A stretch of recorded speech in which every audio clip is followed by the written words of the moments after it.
본문 말씀은 그대로 여러분이 두시고 사도행전 11장에 있는 말씀을 먼저 한번 보시기 바랍니다. 사도행전 11장, 우리 화상은 그냥 본문을 계속 좀 띄워주시고요.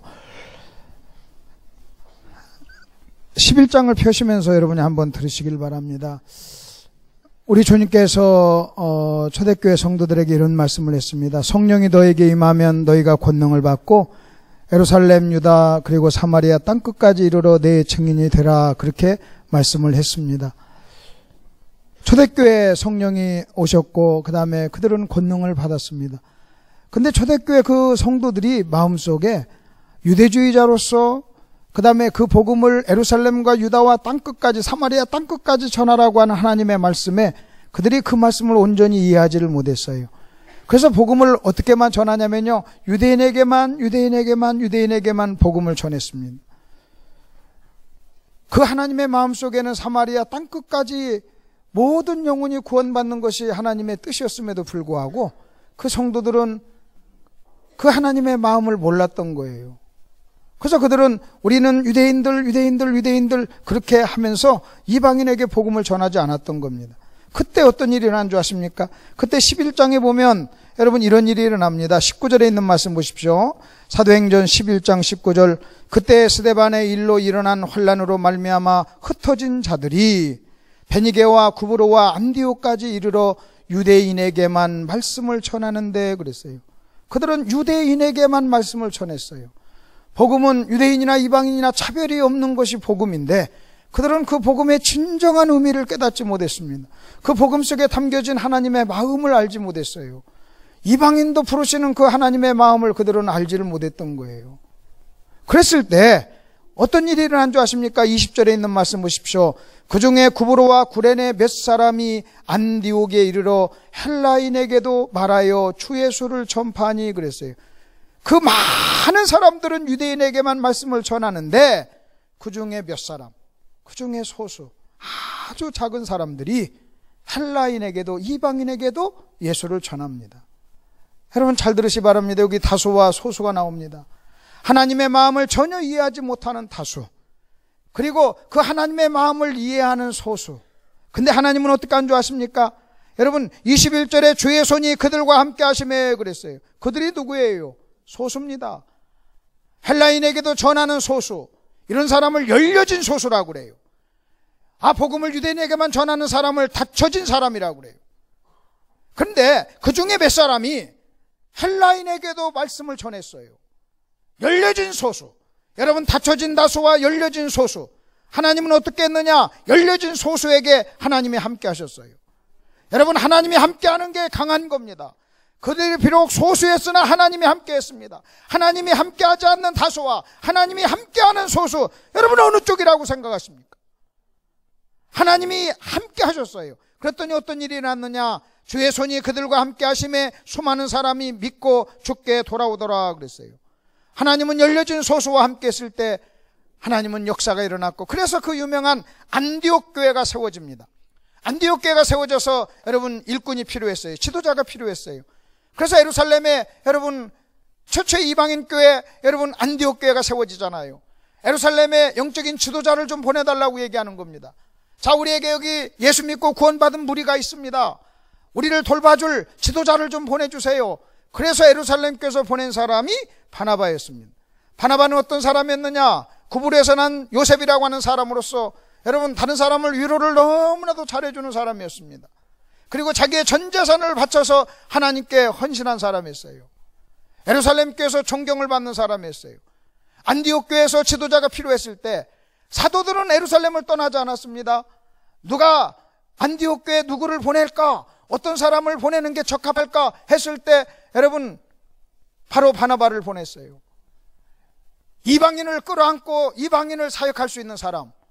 여러분 유대주의자로서 저 유대인의 어떤 우월의식을 가지고 있는 것이 아니라 저 이방인도 하나님께서 사랑하고 저들도 구원받아야 되고 하나님의 마음속에는 저들도 있다고 하는 사실, 그래서 열려진 사람, 바나바도 열려진 사람이었어요. 그래서 안디옥에 보냅니다. 안디옥에서 바나바가 사역을 감당합니다.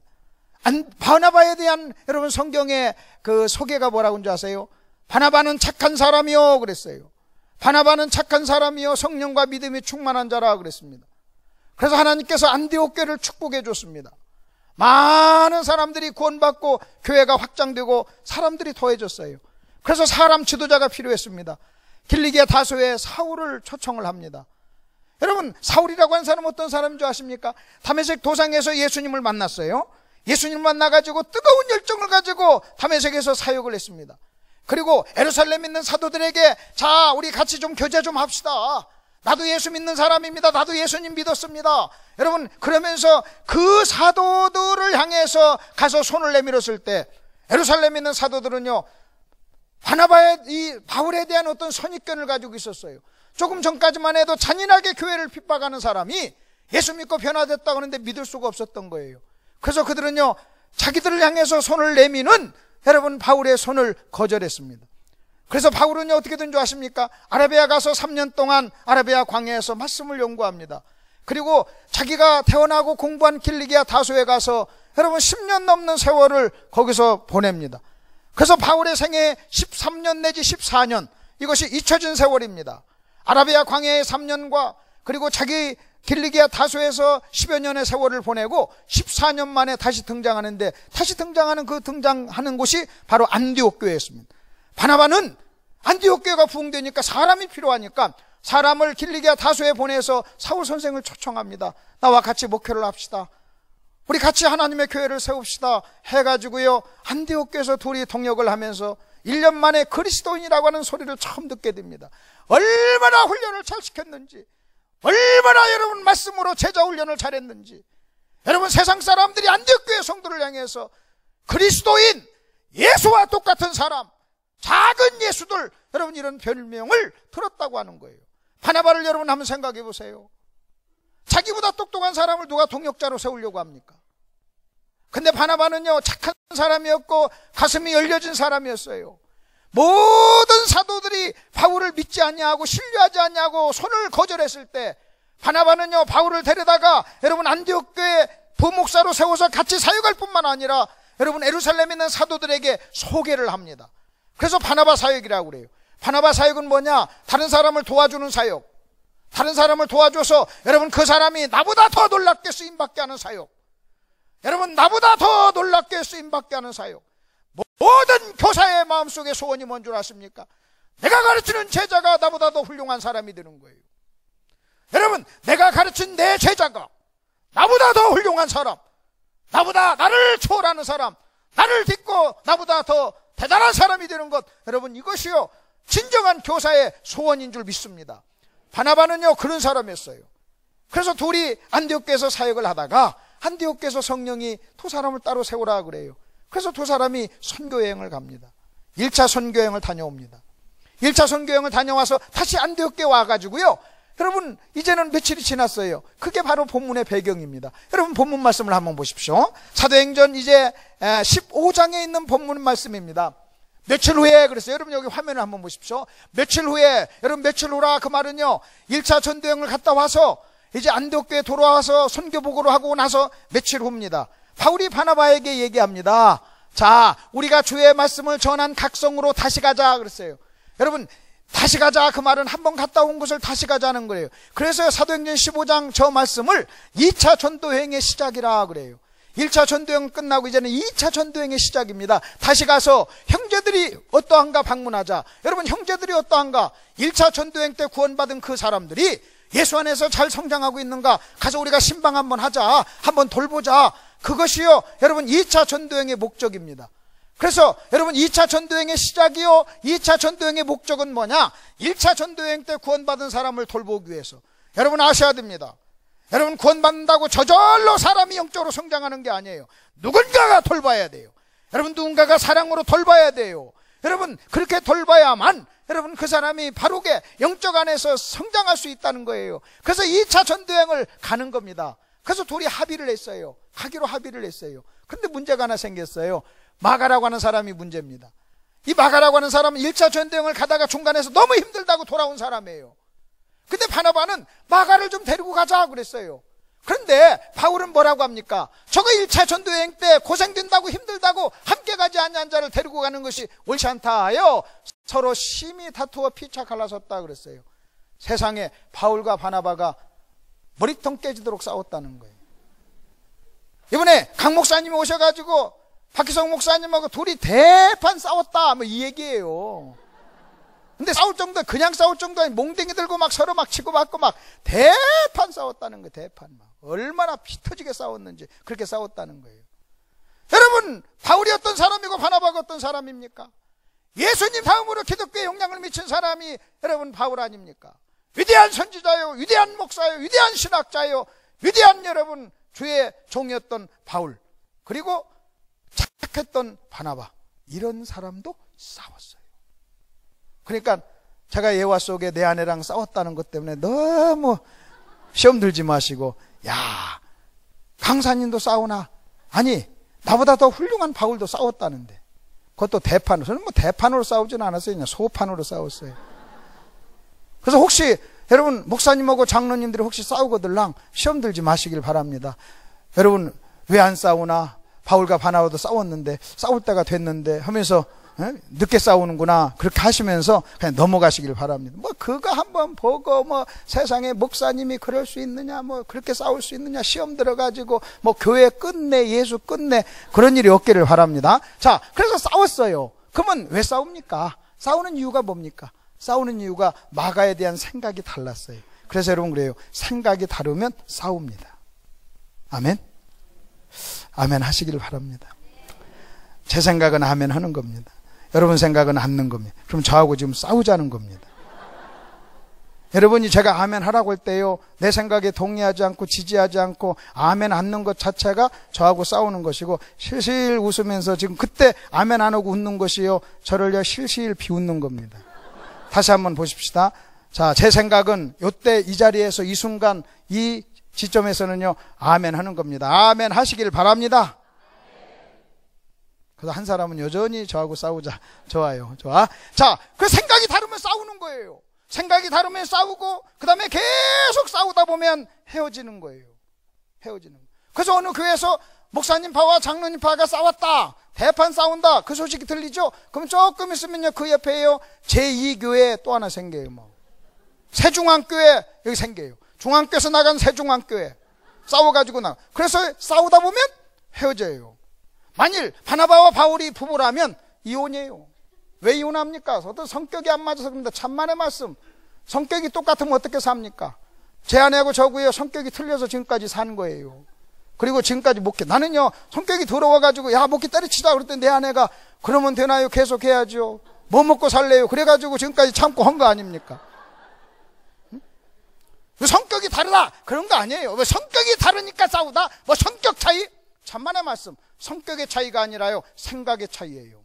아멘. 무슨 차이요? 생각의 차이. 여러분 성격이 같은 사람이 어디 있어요? 여러분 성격이 같은 사람이 어디 있어요? 눈송이 하나도요 하나님께서는요 똑같은 눈송이가 없을진데, 여러분 사람의 성격이 같은 사람이 어디 있어요? 그런 거 없어요. 우리는요 생각이 같으면 살고 생각이 다르면 싸우고, 계속 싸우다 보면 헤어지는 거예요. 계속 싸우면. 그래서 여러분 싸움을 여러분 계속 대판으로 싸우다 보면요 꼭 끝판에 나오는 말이 도장 찍자, 그만두자, 이런 말들이 나오는 거예요. 그렇기 때문에 여러분 생각이 다르면 싸웠어요. 그들이요 생각이 달랐어요. 싸웠어요. 계속 싸우다가 헤어졌어요. 거꾸로 왜 헤어졌습니까? 싸워서. 왜 싸웠습니까? 생각이 달라서. 그러면 안 싸우려면 어떻게 해야 됩니까? 생각을 하나로 만들어야 돼요. 그래서 성령 안에서 너희가 하나가 되라 하는 것은요 말씀 안에서 성령 안에서 여러분 하나가 되는 거예요.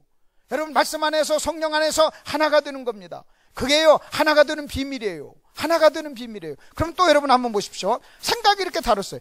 여러분 뜻이 의합하지 않고 어찌 같은 길을 가겠느냐 그랬어요. 어떻게 생각이 다른 사람하고 같은 길을 가냐는 거예요. 그럴 수 없다는 거예요. 우리 주님 뭐라고 한 줄 아십니까? 악한 자는 생각을 버리고 나에게 오라 그랬어요.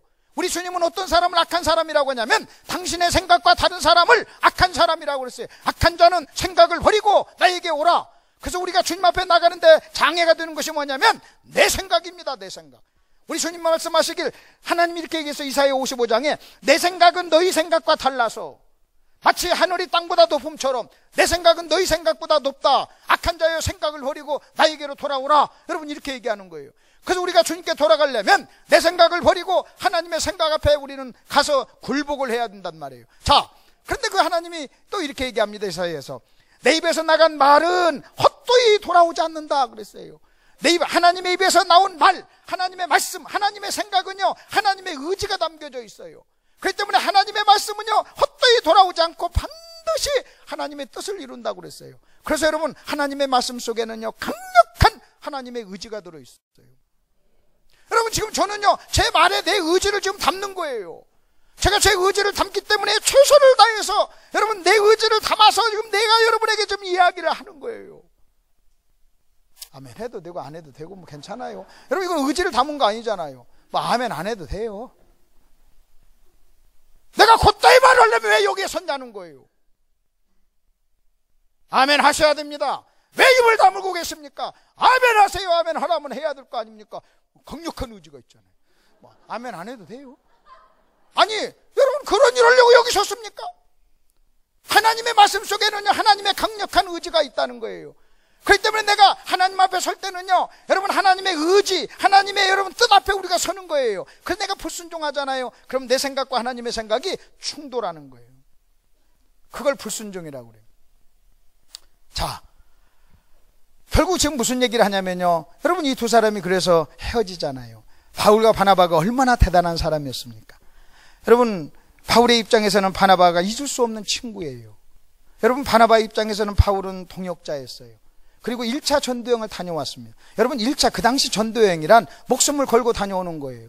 그냥 무슨 뭐 여러분 지금같이 무슨 뭐 성지순례다 뭐 관광 간다 그런 거 아니에요. 목숨을 걸고 전우예요. 전우. 목숨을 건 전우였어요.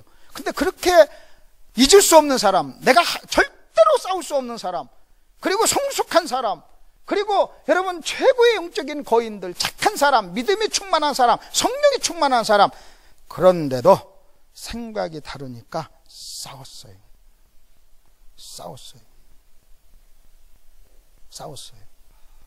여러분 교회는 뭔지 아십니까? 교회는요 그 어떤 생각에 하나를 이루어야 돼요. 하나를. 그렇지 않으면요 교회가 각자 자기 생각대로 다들 있어요. 그러면 교회가 분열이 되고 하나가 되질 않는 거예요. 하나가. 자, 여러분 그래서 여기서는 하나 이것만 좀 우리가 좀 정리하십시다. 생각이 다르면 싸운다. 생각이 다르면 싸운다. 자, 이번에는 또 두 번째 우리가 말씀을 좀 한번 보십시다. 두 번째 말씀. 히브리서 13장 17절에 있는 말씀입니다. 여러분 잘 한번 여러분 보십시오. 저는 지금 3개월 동안 설교를 제가 마무리하고 마지막 설교를 합니다. 저 좀 잠깐 보십시오. 마지막 설교를 하면서 하나님께 기도했어요. 하나님, 제가 무슨 설교를 할까요? 어떤 설교를 할까요? 참 마음속에 기도했습니다. 저는 처음서부터 여러분 주일날 설교든 토요일날 설교든 내 마음속을 가득 사로잡았던 것은 딱 한 가지예요. 어떻게 하면 하나님의 교회를 세울 수 있을까? 어떤 설교가 하나님의 교회를 세울까? 제가 뭐 누구 눈치 볼 사람 같습니까? 어떻게 하면 하나님의 교회, 하나님의 공동체를 세울 수 있는가 하는 이것이요 온통 제 마음속에 가득 차 있었어요. 그리고 어떤 설교로 내가 3개월 동안의 말씀 사역을 마무리하고 결론을 맺어야 되는가, 그렇게 생각하고 기도하는 중에 제가 이런 설교 한번 하자 그랬어요. 내가 와서 3개월 동안 많은 설교, 많은 시간 성경을 공부하면서 여러분에게 목사님에 대한 얘기 한번 안 하고 그냥 가기에는요 너무나 내가 모르는 거예요. 그래서 오늘 설교 제목은요 목사님은 누구냐 이거예요. 목사님은 누구냐. 여러분에게 목사님은 누굽니까? 여러분에게 목사님은 누구예요? 목사님 아들, 장로님 아들, 그 다음에 집사님 아들, 딸들이 모여서 서로 놀았답니다. 조그만 아이들이었나 봐요. 놀았답니다. 우리 아빠 직장 갔다? 그런 거예요. 그래 뭐 장로님 아들도 우리 아빠 너 회사 갔다? 막 그런 거예요. 그러니까 목사님 아들이 가만히 아무 말도 못하고 있으니까요 옆에 있는 아이들이 너희 아빠는 집에서 놀지? 그랬대요. 그러니까 걔네들 눈에 비춰진 목사님은요 그냥 넥타이 매고 항상 거슬렁 어슬렁 어슬렁 왔다 갔다 노는 것으로 보인 거예요. 정말 그런가요? 정말 노는 거? 여러분, 목사님을 여러분이 아십니까? 여러분은요, 죽었다 깨나도 몰라요. 근데요, 저는 알아요. 왜? 내가 목사니까. 여러분, 목사가 어떻게 싸우는가 여러분 모르시죠? 집사는 집사처럼 싸운대요. 장로님은 장로님처럼 싸우고, 목사님은요, 목사님처럼 싸운대요. 근데 여러분이 목사가 어떻게 부부싸움을 하는가 그걸 알려면 두 가지 방법밖에 없어요. 하나는 직접 목사가 돼서 싸워보는 거예요. 그러면 아하, 목사가 됐을 때 이렇게 싸우는구나. 금방 확인이 가능해요. 두 번째는요, 그 목사가 직접 얘기를 하는 거예요. 우리 싸울 때 이렇게 싸웁니다. 얘기를 하는 거예요. 그런데 그거 알려고 뭐 신학교 가서 뭐 10년 공부하고 그럴 필요는 없잖아요. 그래서 내가 알려드릴게요. 어떻게 싸우느냐? 목사님처럼 싸워요. 어떻게 싸운다고요? 이렇게 싸웁니다. 사모님 그러시면 됩니까? 아니, 주의 종께서 그렇게 나를 덤비면 됩니까? 우리 같이 통성기도 합시다. 이렇게 싸우는 게 아니고 그냥 여러분하고 똑같이 싸워요. 예, 육신은요, 목사 육신이나 장로님 육신이나 집사님 육신이나 똑같아요. 똑같이 싸워요. 그래서 어떻게 싸우느냐? 여러분이 싸우는 것하고 똑같이 싸워요. 똑같이. 근데도 불구하고요, 여러분 잘 이해가 안 되는 게 참 많이 있어요. 한 번은 제가 토요일날 설교 준비가 안 돼서 잠을 못 이루고 있는데 제 아내는 옆에서 막 자요. 그 남편이 설교 준비가 안 돼서 애쓰면 그 남편을 돕는 배필로서 자기도 같이 금식하며 기도하며 주여 내 남편에게 지혜를 주시고 말씀을 주옵소서 하고 막 애타는 마음으로 기도를 해야 될 텐데 그냥 편안하게 막 자고 있네. 내가 부시럭부시럭 하니까 눈을 떴어요. 여보 내일 주일인데 얼른 자세요. 그래. 아니 설교 준비가 안 됐어. 당신 마이크만 들면 잘 하잖아요. 그러더라고. 30년 같이 산 사람도요, 내가 마이크 잡으면 줄줄줄 나오는 줄 알아요. 그럴진데 간접 경험? 저는요, 간접 경험? 여러분 보세요. 저희 성도 하나가 군대 갔다 아들 군대를 보내고 오는데 막 울었다고 그래요. 그래서 내가 울긴 막 군대 보내고 뭘 울긴 뭘 울어. 남자답게 남자를 울긴 왜 울어? 막 뭐라 했어요. 근데 제가 우리 아들 데려다 주고 울었다는 거 아닙니까? 그리고 난 다음에 제가요, 그다음부터는 간접 경험처럼 웃은 거 없어요. 여러분 간접 경험처럼 웃은 게 없어요. 옆에서 30년 사역을 하면서 본 아내도 몰라요. 그럴진데. 그래서요, 저는 이 시대에 옛날에는 목사가 가난하고 힘들고 어렵고 그것이 지불해야 될 대가였다면 지금은요, 여러분 목사가 지불해야 될 대가가 뭐냐? 저는요 그런 것이라고 생각하잖아요. 뭐냐면요, 외로움이에요. 희한하게요, 끼리끼리 논다고. 저 수덕수덕 하면요 나 욕하는 것 같아요. 그리고 홀로 외로워요. 여러분 외로워요. 여러분 한번 생각해 보세요. 막 토요일날 아니면 주일날 이렇게 막 오고 막 썰렁 빠지듯이 싹 빠지고 위에 혼혈로 딱 갔을 때 오는 밀려드는 그 외로움. 그 외로움이란 말이에요. 목사 마음. 그러니까 그 아이들도 잘 모르는 거예요. 그리고 목회가 참 생각보다 어렵잖아요. 연세 드시고 은퇴하신 목사님이 길을 가다가 늙은 호박을 발로 찼더니 와르르 무너지더래요. 연세 드신 목사님 하시는 말씀, 너도 목회했구나 그랬대요. 속이 썩은 것 보니 너도 목회했구나 그런 거예요.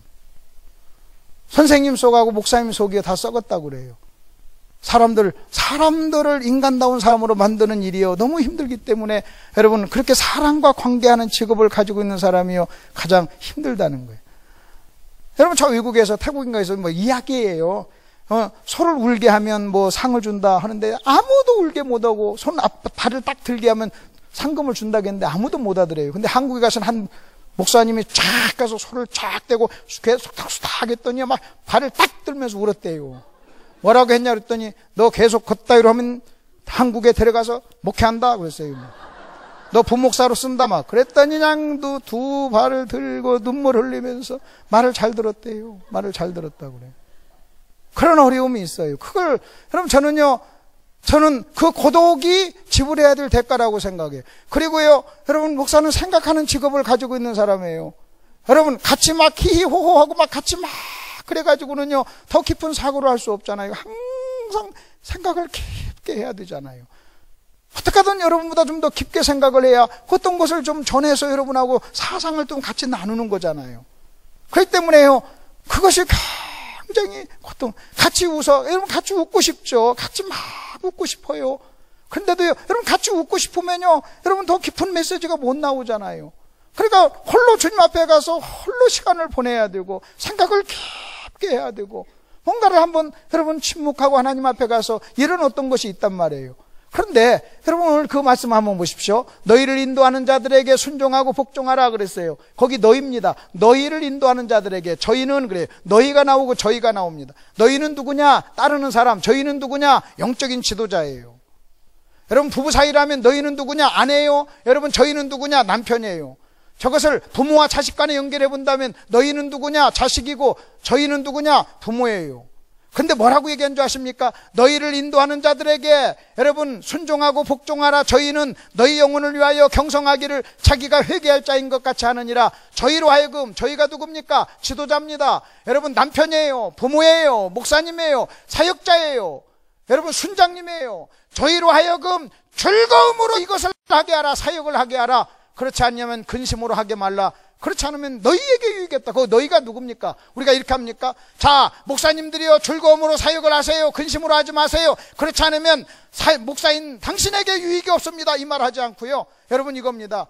남편이 우울증에 걸리고 남편이 기분이 다운되고요, 남편의 마음속에 기쁨이 없으면요, 그 손해를 고스란히 아내와 자식들이 여러분 짊어지게 된다는 거예요. 여러분 결국 지금 이 말이에요. 여러분 이것을 아내와 남편 사이로 여러분 설명해 드릴게요. 아내들아 남편에게 순종하고 복종하라. 네가 순종하고 복종하면 여러분 남편의 마음에 즐거움이 있을 것이고, 남편의 마음에 즐거움이 있으면 그 복이 너에게로 돌아간다는 거, 유익이. 근데 반대로 네가 순종하지 않고 복종하지 않으면 그것 때문에 네 남편은 고통스러울 것이고, 네 남편이 고통스러우면 온통 그 손실이 너에게로 돌아간다는 거예요. 그러면 사람은 언제 기쁨이 오느냐? 여러분 나에게 순종해야 될 사람이 순종할 때, 여러분 순종을 받는 사람은요 기쁨이 있어요. 여러분이 부모잖아요. 여러분 자식이 여러분에게 순종할 때 얼마나 기뻤습니까? 여러분이 나 아내가 순종할 때 얼마나 기뻤습니까? 반대로 여러분 자식이 불순종하고 대들어요. 속썩여요. 여러분 순종해야 될 여러분 아내가 여러분 순종하지 않아요. 그러면요 여러분 얼마나 고통스럽습니까? 그 고통을 여러분 다 우리가 경험했잖아요.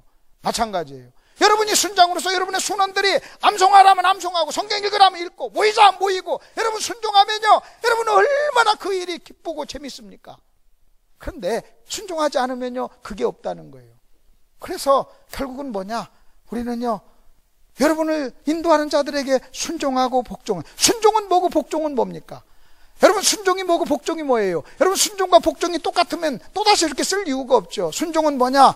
내가 지지하고 내가 나하고 똑같아, 생각이 같아. 여러분 그것이 순종이고, 복종은 뭐냐? 생각이 틀려, 달라. 그런데도요 하는 거예요. 그러니까 순종과 복종, 이것을 다른 번역에서는 뭐라고 하냐면 너희를 인도하는 자들에게 순종하고 복종하라, 그 말을요 설득을 당하라 그 말이에요.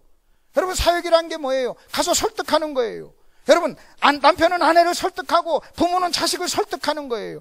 그때 설득을 할 때 설득을 잘 당하면요 얼마나 좋냐는 거예요. 근데 설득을 당하지 않고 고집을 부리고 대적하고 여러분 자기 고집을 끊임없이 부리면서 여러분 자기 생각대로 쭉 나가잖아요. 그러면요 부모 가슴이 너무나 아픈 거예요.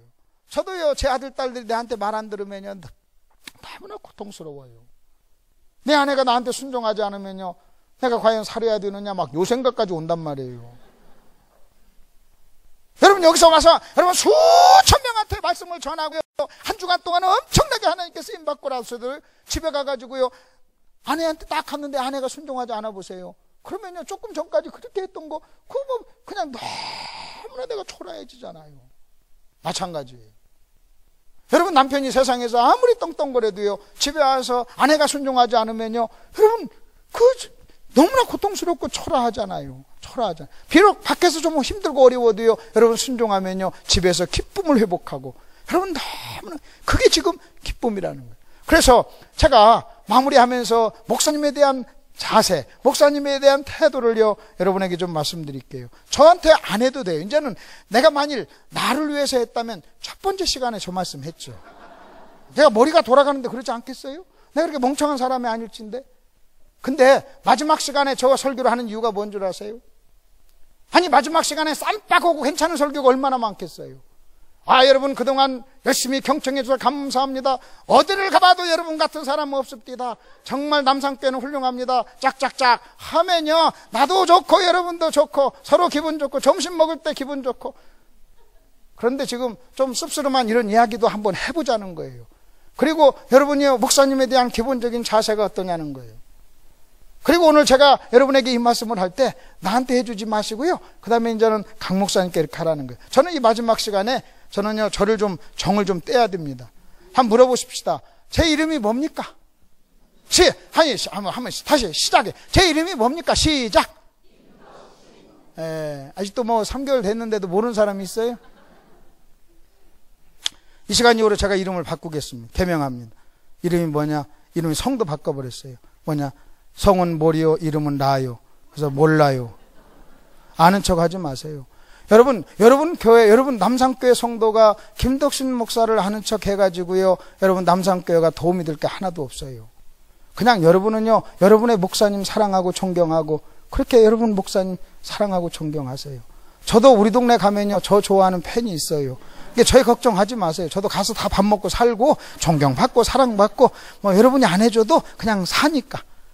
그러면 그러면 첫날부터 하시지. 그러면 첫날부터 하면요, 안 하니까 가는 날 하는 거예요. 가는 날. 정떼는 날이에요. 정떼는 날. 아이고 목사님 섭섭하네요. 저 안 믿어요. 여러분 섭섭하네 어쩌네 해도요, 며칠만 지나면요 싹 잊습니다. 그러니까 먼저 있자는 거예요. 먼저 있자는 거예요. 그리고 여러분 강 목사님 차고면 야 우리 목사님이 김 목사님이다 키 크다 그러면서 막 또 짝짝짝 하고 막 설교 더 잘한다 뭐 그거 내가 다 알아요. 다 내가 안 속아요. 내가 한두 번 속아봅니까? 한두 번. 아까 오는데 박 목사님 옆에 딱 그러더라고요. 성도들이 섭섭해요. 그래서 하루 지나면 끝나. 네, 그랬어요. 하루. 내가 거기에 속을 줄 알고, 천만의 말씀. 내가 장사를 하루 이틀 합니까? 하루 이틀. 만일이요, 그렇게 은혜 받고 나를 좋아했던 사람이 뭐 했다면요, 지금 난리 났을 거예요. 난리 났어요. 근데 지금 전혀 난리도 안 나고, 전화 한 통 오는 것도 없고, 다 끝났어요. 그러니까 내가 정을 떼자는 거예요. 그냥 여러분 목사님, 자기 목사님 잘 섬기세요. 아멘? 자기 목사님 잘 섬기시라는 거예요. 우리 성도 중에 어떤 사람이 자꾸 뭐 유명한 목사님 막 얘기하더라고요. 근데 그랬어요. 그 목사가 네 목사냐 그랬어요. 여러분 그 목사가 네 목사입니까? 자기 남편이 내 남편이지. 여러분 보십시오. 여러분 송혜교 보기는 좋지. 그게 뭐 내 아내입니까? 막 그것이 나한테 무슨 뭐 차를 끓여줘, 밥을 해줘. 그래도 덤비는 내 마누라가 밥을 해주고 여러분 차도 끓여주고 그런 거지. 그렇잖아요. 그건요 그냥 그림의 떡이에요. 그림의 떡이에요. 문제는요 내 아내, 내 목사님. 여러분 보십시오. 내 아내, 내 목사님, 내 남편, 내 아버지. 여러분 그게 중요한 거예요. 그게 중요한 거예요. 여러분에게는요 강 목사님이 있는 거예요. 그리고 여러분 남산교회가 세워지려면요, 여러분 강 목사님의 지도력이, 리더십이 여러분 굳건히 서야 교회가 세워진다는 거예요. 교회가 세워지는 거예요. 마귀는요 이 교회를 무너뜨리기 위해서 여러분 지도력만 무너지면요 다 끝나는 거예요. 다 끝나는 거. 그렇기 때문에요 여러분 마귀는요 목사 한 사람을 무너뜨리기 위해서 갖은 전략을 가지고요 공격을 하고 있는 거예요. 그걸 여러분이 같이 기도해 주지 않냐고, 같이 위로해 주지 않냐고, 함께 방어하지 않냐고, 함께 도와주지 않냐면요 어떡하지 하는 거예요. 어떡하지 하는 거예요. 여러분 마귀가 이 사람 하나만 무너뜨리면, 여러분 5,000명 모여도, 이번 10,000명 모여도요 한 사람만 무너뜨리면요 그거 무너지는 거 순식간일 수도 있는 거예요. 그걸 마귀가 안단 말이에요. 그러니까 공격을 하는 거예요. 그러면 어떻게 여러분이 목사님을 섬겨야 됩니까? 목사님 어떻게 섬겨야 돼요? 다른 거 없어요. 목사님이 즐거움으로 사역할 수 있도록. 원리예요. 어떻게 해요? 즐거움으로 사역할 수 있도록. 즐거움으로. 그러면 구체적으로 그게 뭐냐? 나는 모르겠어요. 구체적으로 그게 뭔가는 나는 모르지만 한 가지 분명한 것은 여러분의 목사님이 여러분 때문에 즐거워야 돼요. 아멘? 여러분의 목사님이 여러분 때문에 즐거워야 돼요. 이제 끝난다고 이제 아멘도 안 하시고, 그래도 끝날 때까지는 좀 아멘 한번 해봐요. 에? 그래야 나도 즐거운 마음으로 잠깐이라도 해야 여러분이 유익이지. 자, 다시 여러분 잘 보십시오. 여러분의 목사님이 사역을 무슨 마음으로? 즐거운 마음으로 할 수 있도록. 어떻게? 모르겠어요. 저는요. 뭔지. 저한테 저한테 말한다면 나는 내가 좀 얘기하겠어요. 목사님, 그럼 어떻게 하면 목사님 즐겁습니까? 그냥 내 경우니까 내 경험 얘기할게요. 맛있는 거 사주면 즐거워요. 됐어요? 맛있는 거 사줘요. 그럼 즐거워요. 근데 그분은 잘 모르겠어요. 여러분이 잘 알죠. 왜 그걸 나한테 물어요? 자기 목사님, 자기들 여러분이 더 잘해야죠. 그러니까 그 즐거움으로 그 일을 하게 하라 하는 거예요. 즐거움으로 그 일을 하게. 그러면 목사님이 누굽니까? 자, 다음에 한번 말씀을 한번 보십시오. 목사님은 누굽니까? 목사님은 어떤 사람입니까? 목사님의 정체가 뭡니까? 목사님의 정체를 여러분 아십니까? 저는 제가 목사니까 목사의 정체를 알잖아요. 목사님의 정체를 내가 알려드릴게요. 잘 보십시오. 그 앞구절 한번 보내주세요. 앞구절. 자, 요한에 대한 이야기가 이렇게 나옵니다. 하나님께로부터 보내심을 받은 사람이 있으니 그 이름은 요한이라 그랬어요. 요한이 누구냐? 하나님께서 보낸 사람이에요. 요한이 누구라고요? 하나님께서 보낸 사람. 하나님께서 보낸 사람. 자, 그 다음에 여러분 사도행전 20장 28절 바울이 밀레도에서 에베소에 있는 장로들, 감독들을 모아놓고 한 얘기가 있어요.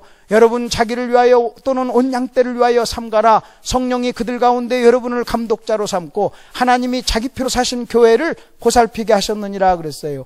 여기서 여러분 보십시오. 온 양떼를 위하여 삼가라. 여러분을 감독자로 삼고 하나님이 자기 피로 사신 교회를 보살피게 했다. 그러면 목사는 어떤 사람이냐? 하나님께서 보낸 사람이에요. 뭐 하라고 보낸 사람이냐? 교회를 보살피라고. 아멘. 다시요. 누가 보낸 사람이에요? 하나님께서. 뭘 위해서? 교회를 위해서. 교회를 어떻게 하라고요? 보살피라고. 성도들을 보살피라고. 성도를 여러분 섬기라고. 성도님들의 유익을 위해서 존재하라고 여러분 보낸 사람이에요. 그래서 두 성경 구절을 합해서 목사님에 대한 정체성, 여러분 정체성 한 문장으로 다음 넘겨보십시오. 뭐냐? 목사님에 대한 한 문장. 자, 보십시오. 하나님께서 교회를 위해 보낸 사람이에요. 자, 한번 같이 한번 읽읍시다. 시작! 하나님께서 교회를 위해 보낸 사람. 여러분, 내가 누구냐는 거예요. 나는요, 내가 누구냐? 나는 수없이 질문해요. 내가 누굽니까? 자기 정체성은 알아야 될 거 아니에요. 목사인데. 목사인 내가 나 자신에게 나는 누구지? 목사인 나는 누구지? 목사인 나는 누구지? 했을 때요, 제가 정리된 게 저거예요. 하나님께서 교회를 위해 보낸 사람. 간단하고 간단한 거예요. 하나님께서, 나 자신에게 항상 생각해요. 하나님께서 교회를 위해 보낸 사람. 하나님께서 교회를 위해 보낸 사람. 내가 내 자신에게 끊임없이 이야기를 합니다. 그러면 여러분, 목사의 입장에서 저 정체성, 저 정의가, 저 개념이 나에게는 무슨 의미가 있어요? 세 가지 의미가 있어요. 자, 하나님께서 보냈어요. 자, 목사님 제 입장입니다. 여러분 그냥 참고만 하세요. 하나님께서 보낸 사람이에요. 그러니까 소명이 있어야 돼요. 저는요, 소명이 있어야 돼요. 나는 하나님의 부르심을 받고 하나님께서 나를 보냈다. 이걸 소명이라고 그래요. 자, 교회를 위하여 이걸 사명이라고 그래요. 왜 이 질문의 답이 사명이에요. 누가 이게 여러분 소명이라면 왜 보냈냐는 거예요. 왜? 교회를 위하여. 그 다음에 뭐라 하냐면 사람이라고 그랬어요. 슈퍼맨도 아니고요. 무슨 다른 거 아니에요. 그냥 나는 누구냐? 연약한 사람이에요. 낙심하기 좋은 연약한 사람.